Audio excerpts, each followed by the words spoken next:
150 రోజులు సాధించిన ప్రగతి గురించి మన డిప్యూటీ సీఎం గారు కూడా మాట్లాడుతున్నారు. థ్యాంక్ యూ అధ్యక్ష. 150 రోజులు పైన అయిన సందర్భంలో కుటుంబ ప్రభుత్వం ఏం చేసిందని గౌరవ ముఖ్యమంత్రి గారు చాలా అద్భుతంగా తెలియజేశారు. ఈ కష్టం వెనుక ఒకసారి మనం చేసిన విషయాల కంటే కూడా ముందు మనం మాట్లాడుకోవాల్సింది మనం ఏం ఇన్హెరిట్ చేసాం, ఏం వారసత్వంగా వచ్చినాయి ఒకసారి చూస్తే అధ్యక్ష. గుంతలు, శిథిలమైపోయిన రోడ్లు, విచ్చలవిడిగా పెరిగిపోయిన గంజాయి వనాలు, ఇసుక దోపిడీలు, రివర్స్ టెండరింగ్లు, నిర్వీర్యం అయిపోయిన పంచాయతీలు, ఆరోగ్యశ్రీకి ఇవ్వని డబ్బులు,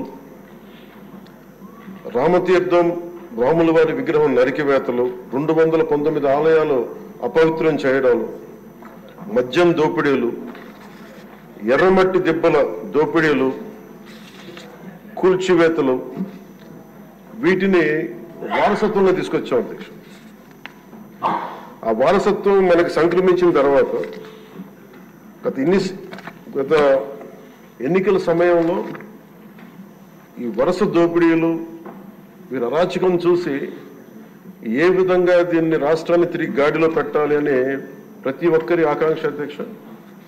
ఆ సమయంలో 3 సార్లు ముఖ్యమంత్రిగా చేసి ఈ రోజున భారతదేశంలో తెలుగువారు భారతీయులు ఎక్కడున్నా సరే దాంట్లో దాదాపు సగం వంతు తెలుగువారే ఉండడానికి ముఖ్య కారకులు.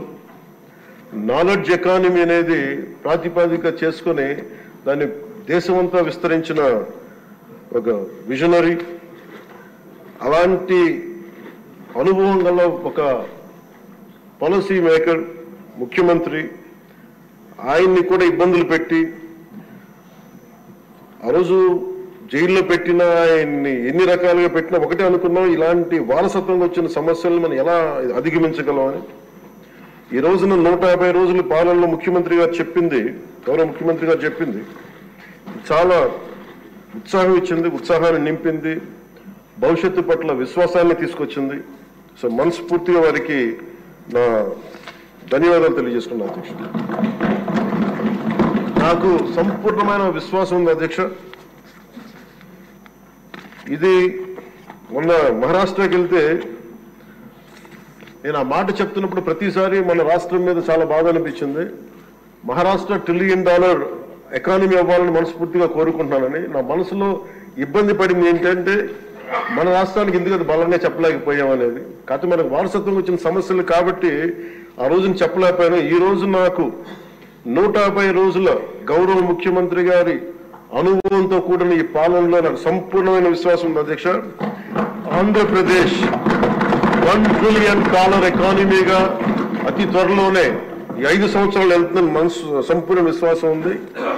$1 ట్రిలియన్ మన ప్రజలకు అర్థం అవడానికి 7,65,000 కోట్ల ఎకానమీ. గత ప్రభుత్వం మనల్ని ఎకానమీని నిర్వీర్యం చేసింది, ఇబ్బంది పాలు చేసింది, అన్ని రంగాల్లోనూ రాష్ట్ర ప్రభుత్వాన్ని వెనక్కి తీసుకెళ్లిపోయింది. ఈ పరిస్థితుల్లో గౌరవ ముఖ్యమంత్రి గారి అనుభవం, మీ పారదర్శకత, మీ విజనరీ దృష్టి, ఇవన్నీ కూడా మాకు ఈ $1 ట్రిలియన్ ఎకానమీ వైపు పరిగెడుతున్నాయి అన్న దాంట్లో ఏమాత్రం సందేహం లేదు అధ్యక్ష. అలాగే మన గత ప్రభుత్వం చివరికి పాస్బుక్లో కూడా గత ముఖ్యమంత్రి గారి ఫోటోలు పెట్టుకోవడం, అలాగే ఏ పథకాలకైనా సరే కేవలం వారిది పెట్టుకోవడం చాలా ఇబ్బంది కలిగజేసింది అధ్యక్ష. ముఖ్యంగా ముఖ్యమంత్రి గారు వచ్చి, గౌరవ ముఖ్యమంత్రి గారు వచ్చి ఎప్పుడు కూడా ఎవరికి కూడా గుర్తింపు లేనివి, ఆలోచించనివి కూడా వాళ్ళని ముందుకు తీసుకొచ్చి వాళ్ళని, ముఖ్యంగా నేను చెప్తుంది మొన్న చాలాసార్లు కొన్ని సందర్భాల్లో ముఖ్యమంత్రి గారి దృష్టికి తీసుకెళ్తే ఎల్లాప్రగడ సుబ్బారావు గారి గురించి ఎవరికి తెలియదు అధ్యక్ష, చాలా తక్కువ మందికి తెలుసు. వారి పేరుని నేను ఒక మాట ప్రస్తావించగానే ఆయన దృష్టికి తీసుకురాగానే ఆయనకి పేరు పెట్టడం ఆయన దార్శనికతకి చాలా అర్థం పడుతుంది అధ్యక్ష. ఎందుకంటే ఎవరెవరి పేర్లు నిన్న కాక మొన్న వచ్చిన వ్యక్తి పాస్బుక్లకి పేర్లు ఆయన ఫోటోలు వేసుకునే దాన్ని నిజంగా దేశం కోసం ప్రజల కోసం కాంట్రిబ్యూట్ చేసిన వ్యక్తికి అది గుర్తించడం అనేది మనస్ఫూర్తిగా ముఖ్యమంత్రి గారికి నా ధన్యవాదాలు తెలియజేసుకున్నాను అధ్యక్ష. అలాగే సభలో ఎంతమందికి తెలుసో తెలియదు కానీ పొట్టి శ్రీరాములు గారి నిజమైన బలిదానాన్ని డిసెంబర్లో ఆయన బలిదానం ఉంటుంది, ఆయన చనిపోయారు మన కోసం. ఈరోజు దాన్ని రాష్ట్ర ప్రభుత్వం అధికారం దినంగా దాన్ని జరుపుకోవాలని చెప్పి ముఖ్యమంత్రి గారు మా దృష్టికి తీసుకొచ్చారు. దానికి కూడా వారికి సంపూర్ణ కృతజ్ఞతలు తెలియజేస్తున్నాను. ఈ రాష్ట్రం ఎవరి బలిదానం మీద అయితే ఆధారపడి ఉందో, ఎవరి బలిదానం మీద ఈ రాష్ట్రం వచ్చిందో, అనేక లింగ్విస్టిక్ స్టేట్స్ ఎవరి బలిదానం మీద ఆధారపడి వచ్చిందో ఆ వ్యక్తిని ఈ రాష్ట్రం నిజంగా గుర్తించుకోలేదు. మొట్టమొదటిసారిగా దాన్ని గౌరవ ముఖ్యమంత్రి గారు దాన్ని ముందుకు తీసుకొచ్చి గుర్తించే పరిస్థితిని తీసుకురావడం మనస్ఫూర్తిగా వారికి నా అభినందనలు తెలియజేస్తున్నాను అధ్యక్ష. అలాగే కన్యకా పరమేశ్వరి ఈ ఆవిడ బలిదినాన్ని కూడా అధికార దినోత్సవంగా జరుపుకోవటం నిజంగా వారికి మనస్ఫూర్తిగా నా ధన్యవాదాలు తెలియజేస్తాను అధ్యక్ష. గత కాలంలో ఫస్ట్కి సార్ నేను ఒక ప్రభుత్వ ఉద్యోగి కొడుకుని అధ్యక్ష. మొదటి మాకు ఏదైనా సరే నెల మొదటి రోజున ఉద్యోగాలు మనకి జీతాలు వస్తాయనేది మాకు చిన్నప్పటి నుంచి అలవాటు. అలాంటిది గత ప్రభుత్వ కాలంలో ఏనాడు 1వ తారీఖున జీతాలు పడలేదు, 1వ తారీఖున ఏవి పడలేదు. అలాంటిది 1వ తారీఖున ప్రభుత్వ ఉద్యోగులందరికీ టెన్షన్గా ఆ జీతాలు పడ్డ మనస్ఫూర్తిగా ముఖ్యమంత్రి గారికి అభినందనలు తెలియజేస్తాను. అలాగే 64 లక్షల మంది బెనిఫిషరీస్ కి లబ్ధిదారులకి 4,000 చొప్పున వారికి 1000 రూపాయలు పెంచి మరి ఇవ్వడం మనస్ఫూర్తిగా వారికి నా అభినందనలు తెలియజేస్తున్నాను. అది కూడా అందరూ వెళ్ళి వారి చేతికి అంటే దీనికి ఏ వ్యవస్థ అవసరం లేదు, ఉన్న వ్యవస్థని సమర్థవంతంగా వాడుకొని ఇంటికి క్యాష్ చేరవేయటం మనస్ఫూర్తిగా వారికి నా అభినందనలు తెలియజేస్తున్నాను. అలాగే పంచాయత్ డిపార్ట్మెంట్ సంబంధించి 1452 కోట్లు మేము ఇప్పటికి ఖర్చు చేసాం అధ్యక్ష. అలాగే ఇండిపెండెన్స్ డే సెలబ్రేషన్స్ కూడా చాలా ఘనంగా జరుపుకున్నాం, డబ్బులు పెంచి అనేక సందర్భాల్లో తెలియజేశాను. 13,326 గ్రామ పంచాయతీలకి జాతీయ ఉపాధి హామీ పథకం కింద పల్లి పండుగ ద్వారా 4,500 కోట్లు నిధులు విడుదల చేశాం అధ్యక్ష. అలాగే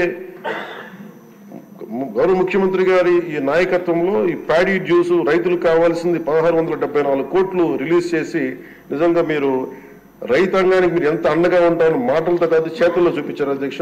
వారికి మనస్ఫూర్తిగా నా ధన్యవాదాలు. అలాగే ప్రభుత్వానికి మన కేంద్ర ప్రభుత్వానికి ఎంత అండగా ఉంది మోడీ గారి ఆధ్వర్యంలో ఉన్న కేంద్ర ప్రభుత్వం అంటానికి అమరావతికి 15,000 కోట్ల రూపాయలు, పోలవరంకి 12,500 కోట్ల రూపాయలు, రైల్వే ప్రాజెక్ట్స్ దాదాపు 70,000 కోట్ల పైచిలకు, హైవేస్ అయితే దాదాపు ఇప్పటికే 55,000 కోట్ల రూపాయలు ఈరోజు మనకి ఇచ్చారు అధ్యక్ష. దాని పనులు జరుగుతూ ఉన్నాయి. అలాగే ముఖ్యమంత్రి గారికి కూడా ముఖ్యంగా మిడ్ డే నేను అడిగింది ఏంటంటే ముఖ్యమంత్రి గారిని డొక్కా సీతమ్మ గారి పేరు ఏదన్నా పథకాన్ని క్యాంటీన్ పెట్టండి అంటే ఆయన ఏకంగా దీనిలో నారాయణ గారికి కూడా ముఖ్యమంత్రి గారు ప్రత్యేకంగా నా ధన్యవాదాలు తెలియజేస్తున్నాను అధ్యక్ష. మధ్యాహ్న భోజన పథకాన్ని విద్యార్థుల మధ్యాహ్న మిడ్ డే మీల్ స్కీమ్ కి డొక్కా సీతమ్మ గారి పేరు పెట్టడం మనస్ఫూర్తిగా వారి చేతులెత్తి నేను నా మనస్ఫూర్తి గారికి కృతజ్ఞతలు తెలియజేస్తాను అధ్యక్ష.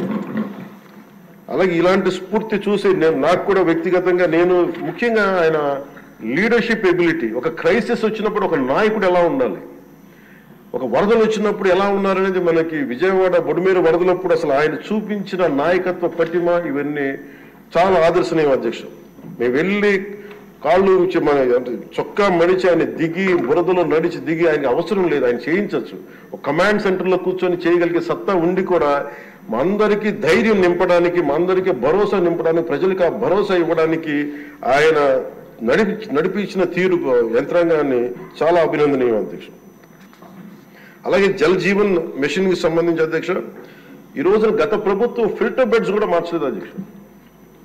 అంటే 4 లక్షలు అవుతుంది.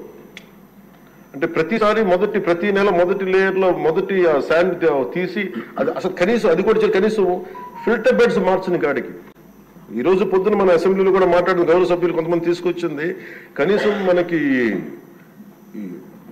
కిడ్నీ వ్యాధులు ఎక్కువైపోతుంది, కనీసం ఫిల్టర్ బెడ్స్ కూడా మార్చలేదు. కనీసం ఫిల్టర్ బెడ్స్ మార్చిన కొంత ఇంపాక్ట్ తగ్గుద్దని అంటుంటే నిజంగా అనిపించింది అధ్యక్ష. జల్ జీవన్ మిషన్ మేము ఇప్పుడు దాకా గౌరవ ముఖ్యమంత్రి గారి నాయకత్వంలో ఆయన విజన్ తోటి జల్ జీవన్ మిషన్ ని ఈ రోజున అందరికీ మాటిస్తున్నాం అధ్యక్ష, రాష్ట్రానికి మాటిస్తున్నాం.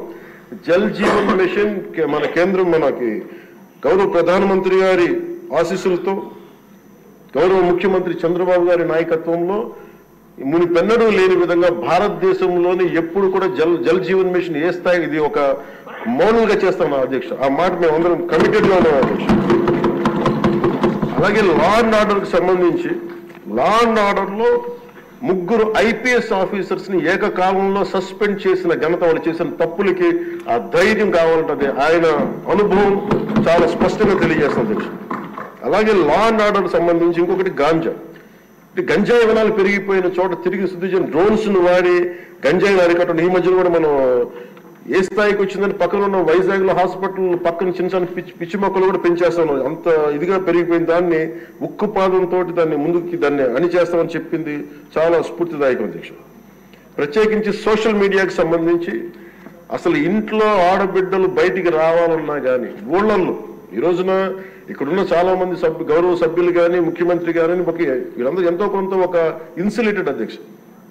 కొంతమంది అధికారులు తెలియచ్చు, లేదంటే మనుషులు ఉండొచ్చు, ఇవన్నీ ఉండొచ్చు, కానీ నిజంగా సఫర్ అవుతుంది ఊళ్ళల్లో ఆడపిల్లల అధ్యక్ష. ఈ అలవాటు అయిపోయి గత ప్రభుత్వం చేసిన అలవాటు అయిపోయి ప్రతి ఒక్కళ్ళు ఒక ముఖ్యమంత్రి స్థాయి వ్యక్తిని బూతులు తిట్టడం, అన్ని తిట్టిన తర్వాత కూడా వాళ్ళకి అలవాటు అయిపోయి ఎవరిని తిట్టాలో తెలియక స్థానికంగా ఉన్న ఆడపిల్లల మీద కూడా వీళ్ళు అవాకులు చవాకులు పేలి పచ్చి బూతులు తిడతా ఉంటే ఎవరికి చెప్పుకోలేక వాళ్ళు ఇబ్బంది పడతా ఉంటే బయటికి రాలేకపోతున్నారు. క్రైమ్ మైండ్ సెట్ పెరిగిపోయింది, క్రిమినాలిటీ పెరిగిపోయింది. ఇలాంటి సమయంలో ఆయన ఉక్కుపాదంతో సోషల్ మీడియా యాక్టివిస్టులు అనే పేరు చెప్పుకొని గుండాలకి రౌడీలకి ఆయన తీసుకున్న చర్యలు, హోంమంత్రి అనిత గారు తీసుకున్న చర్యలు చాలా బలమైన అభినందనలు తెలియజేస్తారు. ఇదే కొనసాగాలని కోరుకున్నాను అధ్యక్ష. This should be a continuity of our entire governance. మన అడ్మినిస్ట్రేటివ్ లో ఒక భాగం అవ్వాలి అధ్యక్ష. మనస్ఫూర్తిగా వారికి నా ధన్యవాదాలు తెలియజేసుకుంటూ గౌరవ ముఖ్యమంత్రి గారికి నేను మాటిస్తున్నాను, గౌరవ సభ్యులందరూ కూడా ఇసుక దోపిడీలు కానీ లేదంటే మేము చేయాల్సిన పనులు ఎప్పటికప్పుడు మీరు మాకు ఆదేశాలు ఇవ్వండి సార్. మా ఆదేశాలు ఇవ్వాలని కోరుకున్నాను అధ్యక్ష. మేము బెల్ట్ షాపులు కానీ మా అందరి బాధ్యత లా అండ్ ఆర్డర్ గురించి మాట్లాడటం, మా మంత్రివర్గంలో ఏ శాఖలు అయితే తీసుకున్నామో ఆ శాఖల్ని సమర్థవంతంగా వారి విజన్కి తగ్గట్టుగా పనిచేయడం అధ్యక్ష. ఇవన్నీ కూడా మేము ఆయన ఏ కళ అయితే కన్నారో ఆ కళ నెరవేర్చడానికి పూర్తి చేయడానికి మేమందరం సంసిద్ధంగా ఉన్నామని తెలియజేసుకుంటూ, మీరు 5 సంవత్సరాలు కాదు గౌరవ ముఖ్యమంత్రి గారు తెలియజేసిన అధ్యక్ష, మీరు ఇంకొక దశాబ్దం కూడా ఈ రాష్ట్రానికి ముఖ్యమంత్రిగా కొనసాగుతూ తెలియజేస్తున్నాం. మీరు ఇదే స్ఫూర్తిని కొనసాగించాలని, ఇదే మీ ప్రతిభా పాఠవాలు చూపించాలని మనస్ఫూర్తిగా మేము కోరుకుంటూ గౌరవ సభ్యులందరికీ సభాపతి గారికి మనస్ఫూర్తిగా ధన్యవాదాలు తెలుపుకుని సెలవు తీసుకుంటాం. ఎజెండాలో పేర్కొన్న పత్రాలన్నీ సభా సమక్షంలో ఉంచినట్టుగా భావించాలండి.